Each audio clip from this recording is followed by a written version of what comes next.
Assalamualaikum warahmatullahi wabarakatuh. Perkenalkan, nama saya Della Dwi Guspita dari Lokal 5B HES, NIM 20 10 10 20 13 dengan mata kuliah Hukum Ekonomi, dosen pengampu Bapak Mursal. Video ini menjelaskan tentang Undang-Undang Hak Kekayaan Intelektual dan Undang-Undang Perlindungan Konsumen. Pembahasan yang pertama, hak kekayaan intelektual.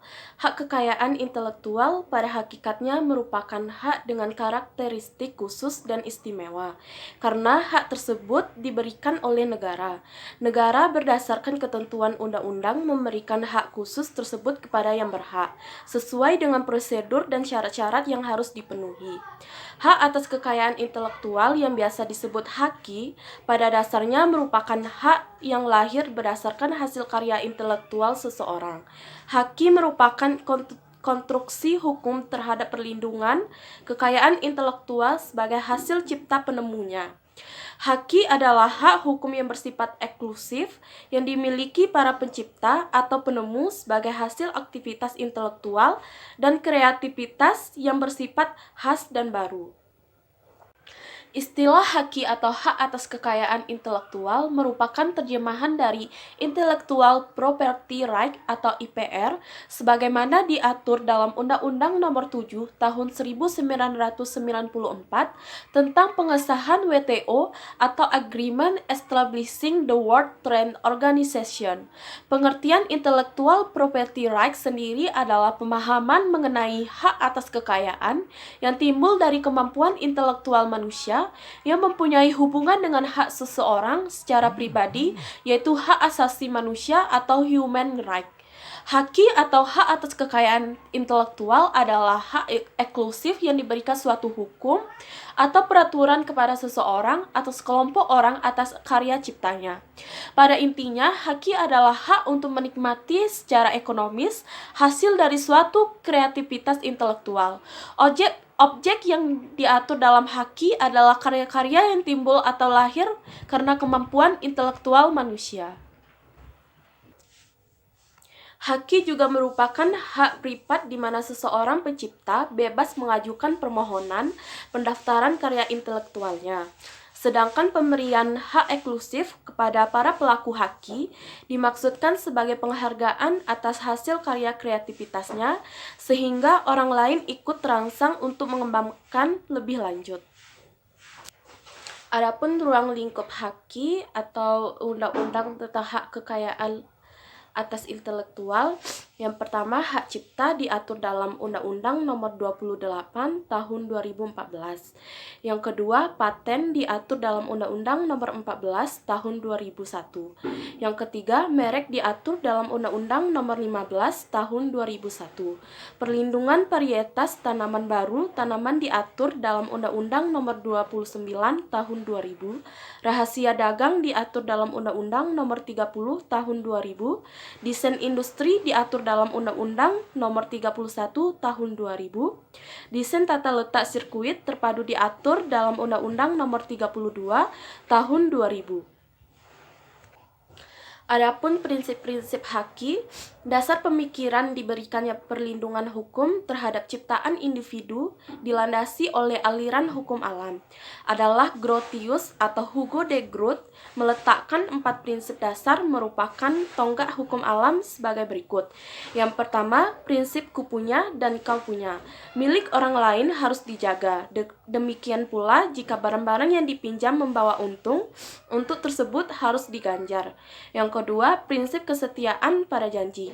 Yang ketiga, prinsip ganti rugi, yakni jika kerugian itu disebabkan kesalahan orang lain. Yang terakhir, prinsip perlunya hukuman karena pelanggaran atas hukum alam dan hukum lain. Selanjutnya ada prinsip-prinsip haki atau hak atas kekayaan intelektual. Yang pertama ada prinsip ekonomi. Dalam prinsip ekonomi, hak intelektual berasal dari kegiatan kreatif, dari daya pikir manusia yang memiliki manfaat serta nilai ekonomi yang akan memberi keuntungan kepada pemilik hak cipta. Yang kedua ada prinsip keadilan. Prinsip keadilan merupakan suatu perlindungan hukum bagi pemilik suatu hasil dari kemampuan intelektual sehingga memiliki kekuasaan dalam penggunaan hak atas kekayaan intelektual terhadap karyanya. Yang ketiga ada prinsip kebudayaan. Prinsip kebudayaan merupakan pengembangan dari ilmu pengetahuan, sastra, dan seni guna meningkatkan taraf kehidupan serta akan memberikan keuntungan bagi masyarakat, bangsa, dan negara. Yang terakhir ada prinsip sosial. Prinsip sosial mengatur kepentingan manusia sebagai warga negara, sehingga hak yang telah diberikan oleh hukum atas suatu karya merupakan satu kesatuan yang diberikan perlindungan berdasarkan keseimbangan antara kepentingan individu dan masyarakat atau lingkungan. Baik, selanjutnya pembahasan tentang fungsi dan tujuan haki. Fungsi dan tujuan utama dari diciptakannya haki antara lain: yang pertama, sebagai perlindungan hukum terhadap pencipta yang dipunyai perorangan atau kelompok atas jerih payahnya dalam pembuatan hasil cipta karya dengan nilai ekonomis yang terkandung di dalamnya. Juga sebagai sebuah perlindungan akan aset berharga yang dipunyai perorangan ataupun kelompok dalam bentuk hasil karya. Yang kedua, mengantisipasi dan juga mencegah terjadinya pelanggaran atas haki milik orang lain. Yang ketiga, meningkatkan kompetisi khususnya dalam hal komersialisasi kekayaan intelektual. Karena dengan adanya haki akan mendorong para pencipta untuk terus berkarya dan berinovasi dan bisa mendapatkan apresiasi dari masyarakat. Yang ketiga, sebagai bahan pertimbangan dalam menentukan strategi penelitian, industri, dan juga usaha di kawasan Indonesia. Sehingga dalam dunia bisnis, haki bisa menjadi elemen penting karena dapat memberikan keunggulan berkompetisi ketika bermain di pasar yang dibidik bagi pemiliknya. Selain itu, haki dapat menjamin keamanan suatu produk sehingga dapat meningkatkan kepercayaan konsumen terhadap produk tersebut karena adanya legalitas suatu produk. Adapun tujuan dari penerapan haki, yang pertama, antisipasi kemungkinan melanggar haki milik pihak lain. Yang kedua, meningkatkan daya kompetisi dan pangsa pasar dalam komersialisasi kekayaan intelektual. Yang ketiga, dapat dijadikan sebagai bahan pertimbangan dalam penentuan strategi penelitian, usaha, industri di Indonesia. Pentingnya haki sebagai contoh untuk di dunia pendidikan saat ini marak adanya pembajakan buku. Pembajakan buku ini makin marak terjadi di masyarakat. Banyak faktor yang menyebabkan terjadinya pembajakan buku. Salah satunya adalah kurangnya penegakan hukum, ketidaktahuan masyarakat terhadap perlindungan hak cipta buku, dan kondisi ekonomi masyarakat. Sudah banyak pelaku terjaring oleh aparat, dan masih banyak pula yang masih berkeliaran dan tumbuh seiring tingginya permintaan oleh masyarakat. Untuk itu, butuh kesadaran dari masyarakat untuk mengetahui haki agar karyanya tidak diambil oleh orang lain. Selanjutnya, macam-macam haki. Yang pertama, ada hak cipta. Hak ini diberikan khusus kepada para pencipta dan mereka memiliki hak eksklusif untuk mendapat, mengumumkan, atau memperbanyak hasil ciptaannya. Hak cipta ini memiliki ruang lingkup objek dilindungi paling luas. Yang kedua, ada hak kekayaan industri, adalah hak yang melindungi suatu perusahaan dari berbagai macam plagiarisme dan juga dapat mengatur segala sesuatu dalam lingkungan industri. Yang ketiga ada paten. Hak paten adalah hak eksklusif yang diberikan kepada orang atau inventor atau kelompok yang berhasil memecahkan masalah tertentu dengan sebuah teknologi selama waktu tertentu. Hal ini dapat berupa produk atau proses atau penyempurnaan dan pengembangan dari produk itu sendiri. Yang keempat ada merek. Merek merupakan tanda yang dapat ditampilkan secara grafis serupa gambar, logo, nama yang terdiri dari kata huruf, angka yang ditujukan agar menjadi suatu pembeda dalam kegiatan perdagangan produk atau jasa. Bisa dalam bentuk 2 dimensi ataupun 3 dimensi, suara, hologram, atau kombinasi dari 2 atau lebih unsur tersebut. Selanjutnya, desain industri. Desain industri adalah olahan karya mengenai bentuk, komposisi warna, dan garis yang diberikan suatu kesan pada barang. Selanjutnya, desain tata letak sirkuit terpadu. Sirkuit terpadu merupakan suatu produk jadi atau setengah jadi yang di dalamnya terdapat banyak elemen-elemen pembentuk yang terintegrasi sehingga menghasilkan fungsi elektronik. Selanjutnya, rahasia dagang. Rahasia dagang merupakan hak informasi yang berkaitan teknologi atau bisnis dan memiliki nilai ekonomi namun tidak perlu diketahui oleh masyarakat. Yang terakhir, ada indikasi geografis. Hak untuk melindungi suatu produk atau jasa yang menunjukkan daerah asal suatu barang atau jasa.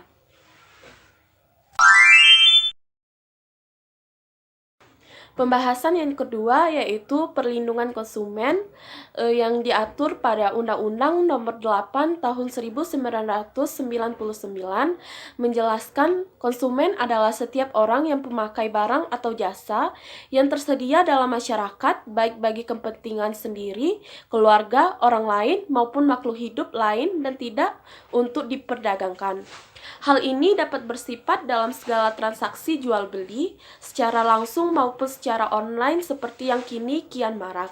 Walaupun adanya transaksi yang tidak melalui tatap muka, konsumen tetap berhak untuk mendapatkan barang yang sesuai dengan pemberitahuan sebelumnya atau barang yang sesuai yang dijanjikan. Selanjutnya, pembahasan pengertian perlindungan konsumen.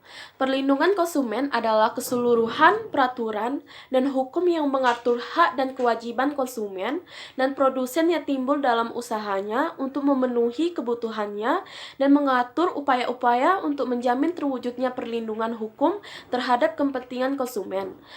Selanjutnya adalah hak-hak dalam perlindungan konsumen. Yang pertama ada hak konsumen. Hak sebagai konsumen diatur dalam Undang-Undang Perlindungan Konsumen Nomor 8 Tahun 1999 tentang Perlindungan Konsumen Republik Indonesia yang berlandaskan pada Undang-Undang Dasar 1945 pada Pasal 5 Ayat 1, Pasal 21 Ayat 1, Pasal 27, dan Pasal 33 yang dapat diketahui sebagai berikut. Yang pertama, hak dalam memilih barang. Konsumen memiliki hak penuh dalam memilih barang yang nantinya akan digunakan atau dikonsumsi. Tidak ada yang berhak mengatur sekalipun produsen yang bersangkutan. Begitupun juga hak dalam meneliti kualitas barang yang hendak dibeli atau dikonsumsi pada nantinya. Hak mendapat kompensasi dan ganti rugi. Konsumen berhak untuk mendapatkan kompensasi maupun ganti rugi atau kerugian yang diterimanya dalam sebuah transaksi jual beli yang dilakukan. Apabila tidak adanya kecocokan dalam gambar maupun kualitas, konsumen berhak melakukan sebuah tuntutan terhadap produsen. Selanjutnya, hak mendapat barang atau jasa yang sesuai. Konsumen berhak untuk mendapat produk dan layanan sesuai dengan kesepakatan yang tertulis sebagai contoh dalam transaksi secara online. Apabila terdapat layanan gratis ongkos kirim, maka penerapannya harus sedemikian. Bila tidak sesuai, konsumen berhak menuntut hak tersebut. Selanjutnya, hak menerima kebenaran atas segala informasi pasti. Hal yang paling utama bagi para konsumen guna mengetahui apa saja informasi terkait produk yang dibelinya. Produsen dilarang menutupi ataupun mengurangi informasi terkait produk maupun layanannya. Sebagai contoh, apabila ada cacat atau kekurangan pada barang, produsen berkewajiban untuk memberi informasi kepada konsumen. Yang terakhir ada hak pelayanan tanpa tindak diskriminasi. Pelaku diskriminatif terhadap konsumen merupakan salah satu bentuk pelanggaran atas hak konsumen. Pelayanan yang diberikan oleh produsen tidak boleh menunjukkan perbedaan antara konsumen yang satu dengan konsumen yang lainnya. Adapun pembahasan selanjutnya, alasan mengapa konsumen butuh perlindungan. Perlindungan konsumen dibutuhkan untuk menciptakan rasa aman bagi para konsumen dalam melengkapi kebutuhan hidup. Kebutuhan perlindungan konsumen juga harus bersifat tidak berat sebelah dan harus adil. Sebagai landasan penetapan hukum, asas perlindungan konsumen diatur dalam Pasal 2 UU PK 8/1999 dengan penjelasan sebagai berikut. Yang pertama ada asas manfaat. Konsumen maupun pelaku usaha atau produsen berhak memperoleh manfaat yang diberikan. Tidak boleh bersifat salah satu dari kedua belah pihak, sehingga tidak ada salah satu pihak yang merasakan manfaat ataupun kerugian. Yang kedua ada asas keadilan. Konsumen dan produsen atau pelaku usaha dapat berlaku adil dengan perolehan hak dan kewajiban secara seimbang atau merata. Selanjutnya ada asas keseimbangan, sebuah keseimbangan antara hak dan kewajiban para produsen dan konsumen dengan mengacu pada peraturan hukum perlindungan konsumen. Selanjutnya, asas keamanan dan keselamatan, sebuah jaminan hukum bahwa konsumen akan memperoleh manfaat dari produk yang dikonsumsi atau yang dipakainya, dan sebaliknya bahwa produk itu tidak dapat mengganggu keselamatan jiwa dan harta bendanya. Selanjutnya ada asas kepastian hukum, sebuah pemberian kepastian hukum bagi produsen maupun konsumen dalam mematuhi dan menjalankan peraturan hukum dengan apa yang menjadi hak dan kewajibannya. Hal ini dilakukan tanpa membebankan tanggung jawab kepada salah satu pihak, serta negara menjamin kepastian hukum tersebut. Selanjutnya, pembahasan tentang penjelasan Undang-Undang Perlindungan Konsumen. Sebagaimana yang sudah dijelaskan bahwa perlindungan konsumen diperuntukkan untuk pemberian kepastian, keamanan, serta keseimbangan hukum antara produsen dan konsumen. Tujuan dibuatnya perlindungan konsumen dapat dijelaskan dalam pasal 3 UU PK 8/1999 yang dapat dijelaskan sebagai berikut. Yang pertama, meningkatkan kesadaran, kemampuan, dan kemandirian konsumen untuk melindungi diri. Yang kedua, mengangkat harkat dan martabat konsumen dengan cara menghindarkannya dari akses negatif pemakaian barang atau jasa. Yang ketiga, ada meningkatkan pemberdayaan konsumen dalam memilih, menentukan, dan menuntut hak-haknya sebagai konsumen. Yang terakhir, ada menciptakan sistem perlindungan konsumen yang mengandung unsur kepastian hukum dan keterbukaan informasi serta akses untuk mendapatkan informasi. Setelah penjelasan dari saya tentang Undang-Undang Perlindungan Konsumen dan Undang-Undang Hak Atas Kekayaan Intelektual. Jika terdapat kesalahan, saya mohon maaf. Saya tutup dengan billahi taufiq wal hidayah. Wassalamualaikum warahmatullahi wabarakatuh. Amazing!